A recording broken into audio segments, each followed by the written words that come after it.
तो जो महाभारत जो ग्रंथ है उसमें 1,00,000 श्लोक है। व्यास जी की घोषणा है, दुनिया में मानव मात्र कोई कुछ सोच नहीं सकता है, जो सोचा है वो सब महाभारत में लिखा हुआ है। बहुत बड़ा ग्रंथ है। सभी पुराणों की जो कथा उद्गम भाव है वो महाभारत से हुआ है। महाभारत की जो रचना की है बड़ी मेहनत की है।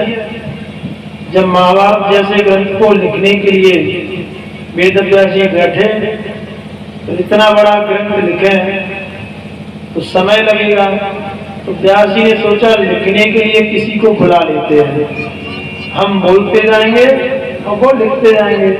तो गणेश जी का ध्यान किया। क्यों? गणेश जी बहुत अच्छे राइटर हैं। सबके अलग अलग विभाग होते हैं। हमारे जो नारद जी है ना वो मीडिया प्रभारी है। जो भी बात सभी जगह फैलाना है तो नारद जी को बता दो। और गणेश जी राइटर हैं, बहुत सुंदर लिखते हैं। गणेश जी का आह्वान किया, गणेश जी आ गए। तो वेदव्यास जी ने कहा हम चाहते हैं कि महाभारत जैसे ग्रंथ की रचना करें, हम बोलते जाएंगे आप लिखते जाओगे। गणेश जी ने देखा इतना बड़ा ग्रंथ लिखा जाएगा तो इतना समय देना पड़ेगा, मेरे पास में इतना समय नहीं है, मना कर नहीं सकते हैं। तो गणेश जी ने एक शर्त रख दी, हम लिखते तो जाएंगे लेकिन मेरी कलम रुकना नहीं चाहिए। आप श्लोक बना करके फटाफट जल्दी से जल्दी बोलते जाना, मेरी कलम रुकी तो मैं छोड़ करके चला जाऊंगा। बोलो राधे राधे।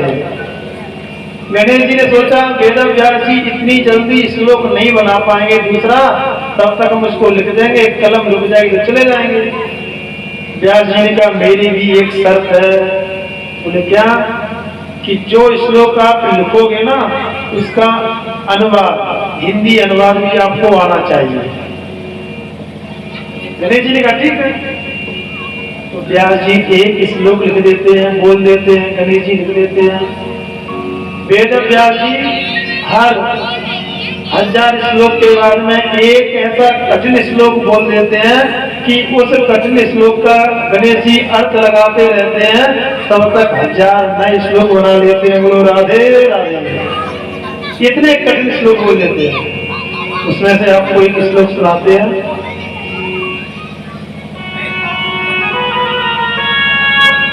खचिरस्य सुतस्य सुतो खचिरा,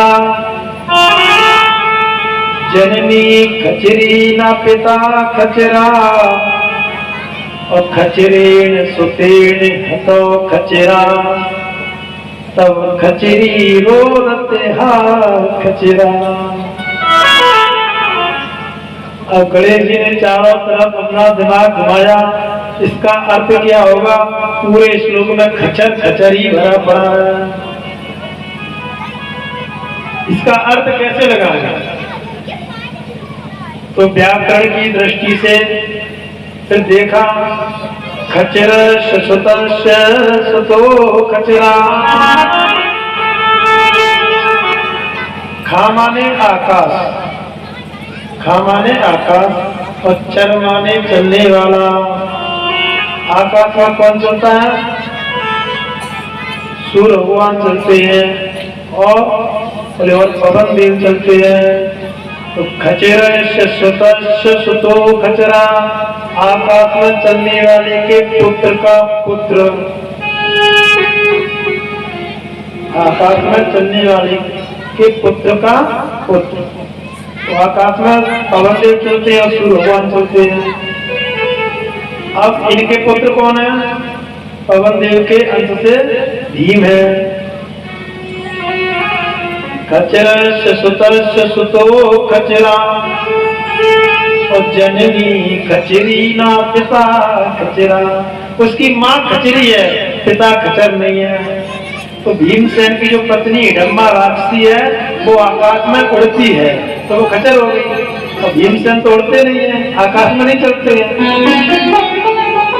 तेज दौड़ते हैं। लेकिन आकाश में नहीं उड़ते हैं। तो जननी खचरी न पिता खचरा, माँ खचरी है पिता खचर नहीं है। ये हो गए घटोत्कच।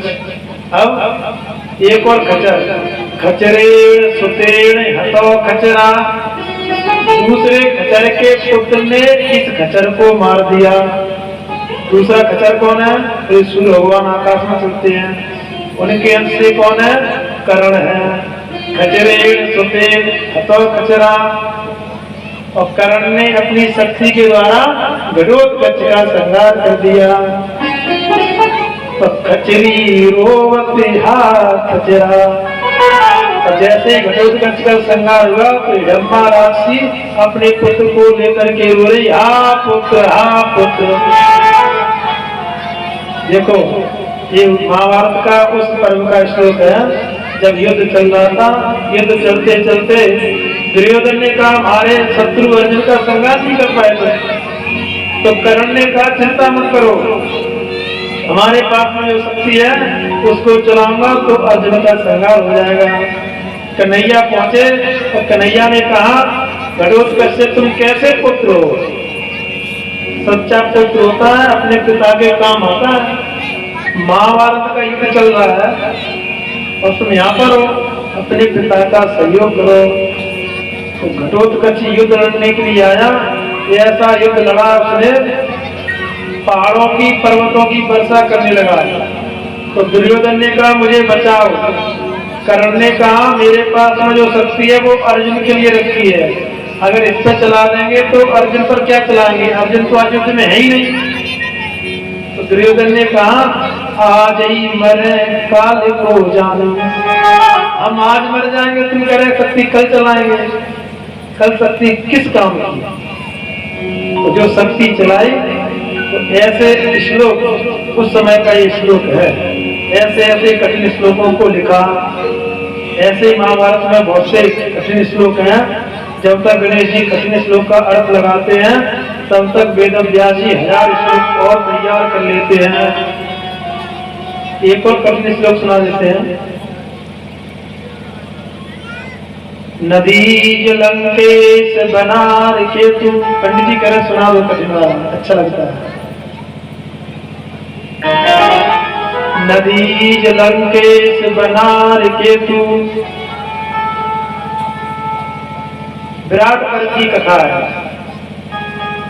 और महाभारत की कथा तो बड़ी सुंदर सुंदर कथा है। जब पांचों पांडव द्रौपदी को लेकर के अज्ञातवास में महाराज विराट के यहाँ छुपके रहे थे, भीमसेन तो रसोड़े का काम करते थे, अर्जुन नाचना सिखाते थे, तो सभी पांडव छुपके रहे थे। और इस समय दुर्योधन को सूचना मिली कि महाराज विराट के नगर में पांचों पांडव छिपके रह रहे। अब पांडवों को कैसे ढूंढा जाए? बोले महाराज विराट के यहाँ है तो महाराज विराट को जीता जाए। तो पांडव कैसे हैं? नमक हरामी नहीं करते हैं, जिसका नमक खाते उसकी बजाते हैं।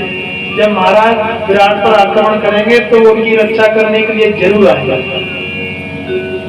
तो महाराज विराट के नगर की सभी गायों को हटवाना चालू कर दिया, सभी को ले जाने लगे। अर्जुन जब उसको उत्तरा को सिखाते थे नृत्य, तो उसको पता चल गया था कि ये अर्जुन है। उसने कहा देखो मेरे पिता की कितनी बड़ी बेइज्जती हो रही है, सारी गायें चली जाएंगी, पिता का अपमान हो जाएगा। अर्जुन ने कहा चिंता मत करो, एक दिन बचा है बस, आज का दिन निकल जाए, कल हम हस्तिनापुर की भी गाय तुम्हारे राज्य में कर देंगे। कभी हम अज्ञातवास में हैं। उत्तरा ने कहा कि इज्जत होती ना, एक बार चली जाए फिर वापस नहीं आती है। बोलो राधे राधे। आज इज्जत लुट जाएगी फिर वापस आने वाली नहीं है। तो अर्जुन ने कहा ठीक है। अर्जुन ने उत्तरा के भाई को साथ में लिया और रथ को हाँकने लगे। देखा तो बड़े बड़े वीर भीष्म पितामह, गुरु द्रोणाचार्य, कर्ण, इन सब वीरों को देखा और उत्तरा का भाई तो डर गया। अर्जुन ने कहा तुम आंको, मैं युद्ध करता हूं। तो अर्जुन का नियम था जब भी युद्ध लड़ते हैं तो 5 बाण अपने गुरु के चरणों में छोड़ते हैं। 5 बाणों को गुरु महाराज के चरणों में छोड़ा। गुरु महाराज समझ गए कि ये अर्जुन है, ये अर्जुन है, लेकिन इस अर्जुन ने अपने प्राण को नहीं छोड़ा तो मैं भी अपने बताऊंगा नहीं किसी को ये अर्जुन है। अब गुरु महाराज हारने लगे तो सब लोग खिलखिला के हंसने लगे। भीष्म पितामह ने कहा देखो देखो देखो, गुरु द्रोणाचार्य हिजड़े से हार रहे हैं। अर्जुन तो हिजड़े के देश में थे, इस हिजड़े से हार रहे हैं। तब वहां पर गुरु द्रोणाचार्य जी कहते हैं नदी लंकेश बना हेतु, हे पितामह, नदी, नदी माने जो नदी से उत्पन्न हुआ, कौन है? गंगा पुत्र भीष्म पितामह। नदी लंकेश बनार केतु, हे नदी जिस बंदर ने रावण की लंका को जलाया, लंकेश बनार केतु, और रावण की लंका को जलाने वाला बंदर जिसकी ध्वजा पर रहता है। नागा व्यो नाम नागा निशुनो, जिसने पर्वतों के पंखों को काटा, उसका पुत्र। ऐसा गणाम वेश धरो, अरे जिसको तुम हिजड़ा समझ रहे हो वो हिजड़ा नहीं है, उसको जिसके रथ पर, जिसकी रथ पर जो झंडा है उस पर लंका की जलाने वाला बंदर, मतलब हनुमान जी रहते हैं। हनुमान जी किसकी ध्वजा पर रहते हैं? अर्जुन की रथ की ध्वजा पर।